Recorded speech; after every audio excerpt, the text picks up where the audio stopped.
Como sair da crise? Se eu tivesse uma resposta bem facinha para dar sobre isso, eu acho que Denise ia propor meu nome para prêmio Nobel lá. Não é fácil sair dessa situação. A situação vai demandar tempo, porque precisa reconstruir a confiança, voltar a investir pesadamente, ativar o consumo, fazer as famílias ter renda para poder consumir. Tudo isso não acontece da noite para o dia, concorda?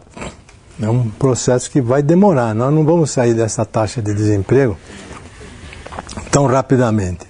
E muitos analistas acham que essa taxa ainda pode crescer um pouco este ano de 2016. Talvez chegar nos 12%, alguma coisa assim. Quanto tempo é esse tempo? Para a gente voltar àquela situação de 2010, de gerar 2,5 milhões de empregos todos os anos, podemos pensar aí em um bom tempo. 5 anos, 6 anos, 7 anos. Porém, eu acredito que nós podemos pelo menos estancar a sangria.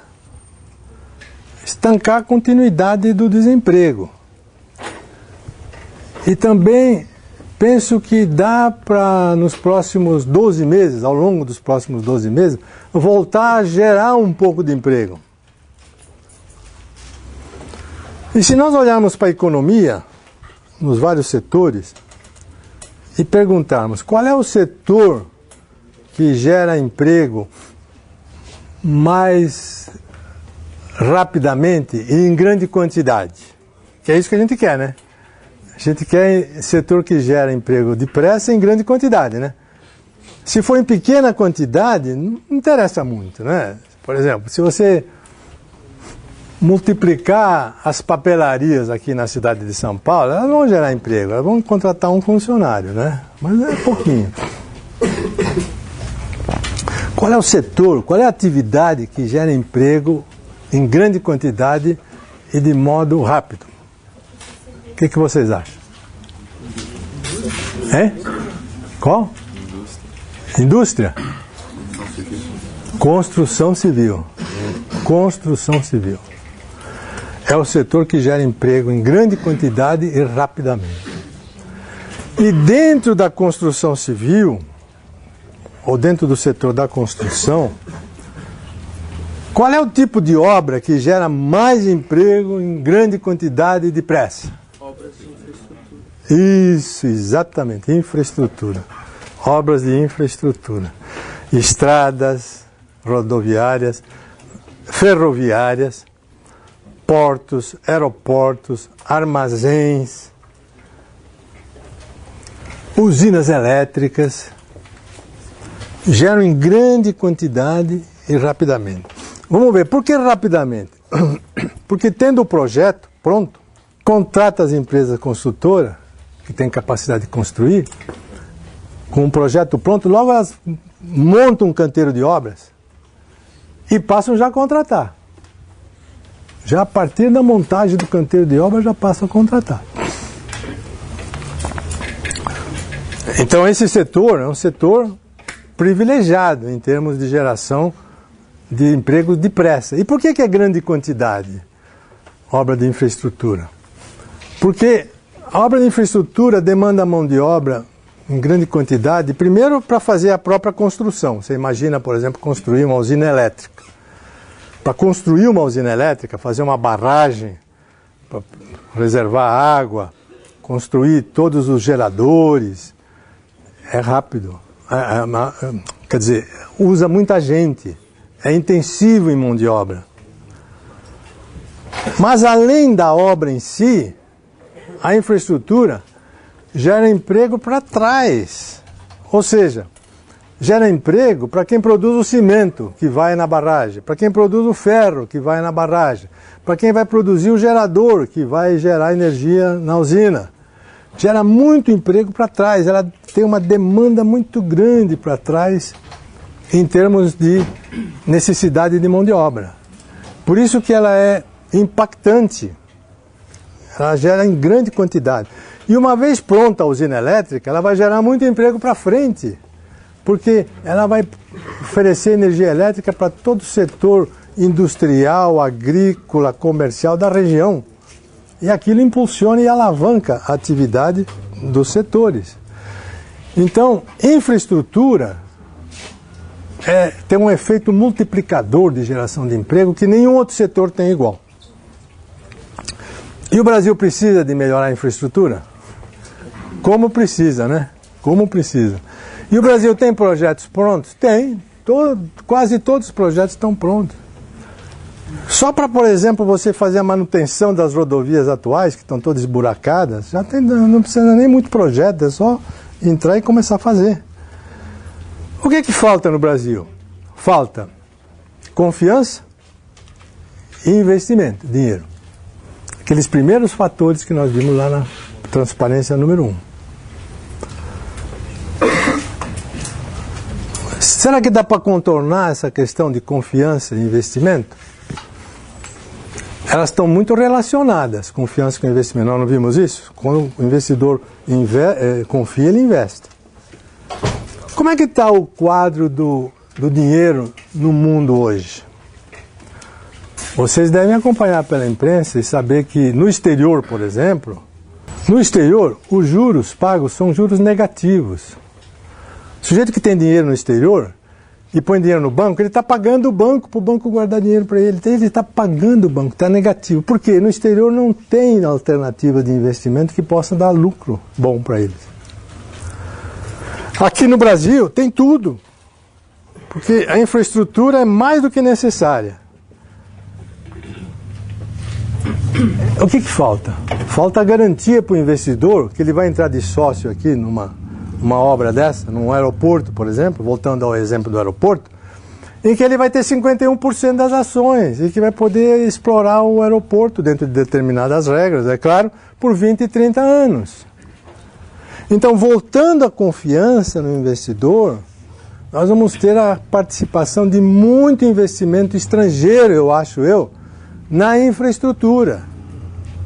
E como os projetos estão prontos, e o Brasil tem capacidade produtiva, porque os donos das construtoras estão lá em Curitiba, mas as construtoras estão aí, elas podem construir, elas têm seus engenheiros, seus técnicos, por enquanto, né? Daqui a pouco elas têm que desempregar tudo também.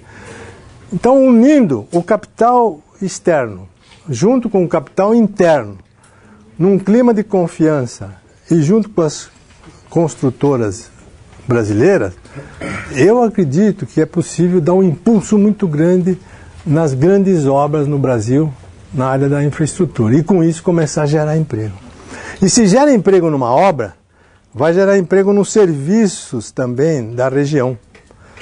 Por exemplo, se você gera emprego numa obra, você gera emprego para o restaurante, para a mulher que fornece marmitex, para a lojinha local. Você instiga a demanda de outros setores também. O que falta? Falta o Brasil aprovar regras de concessão de infraestrutura, essas regras de parceria com o capital estrangeiro e capital brasileiro, que sejam regras de confiança, que sejam regras que o capital estrangeiro junto com o brasileiro se interessam. E é preciso também acertar uma coisa que está aí no Congresso Nacional, que é chamada as regras de leniência, ou seja, preciso separar a corrupção dos donos das construtoras da capacidade dessa construtora construir. Quer dizer, não se pode matar a construtora só porque o dono é corrupto. Ele tem que pagar pela corrupção dele, e a própria construtora tem que pagar também pela corrupção que o dono fez, mas não pode destruir essa empresa, ela tem que ser preservada. Então é preciso criar uma regra que vai separar essas coisas, falar, olha, isso para lá é corrupção sua, isso aqui é a capacidade produtiva das empresas. Isso também está no Congresso Nacional e está sendo bem encaminhado para poder acertar. Então, tanto as regras de concessão, que são os marcos regulatórios, né? As regras de regulação da concessão, quanto as regras de leniência, acredito que isso vai estimular o investimento em obras de infraestrutura. Isso vai gerar muito interesse em capitais estrangeiros e nacionais para investir.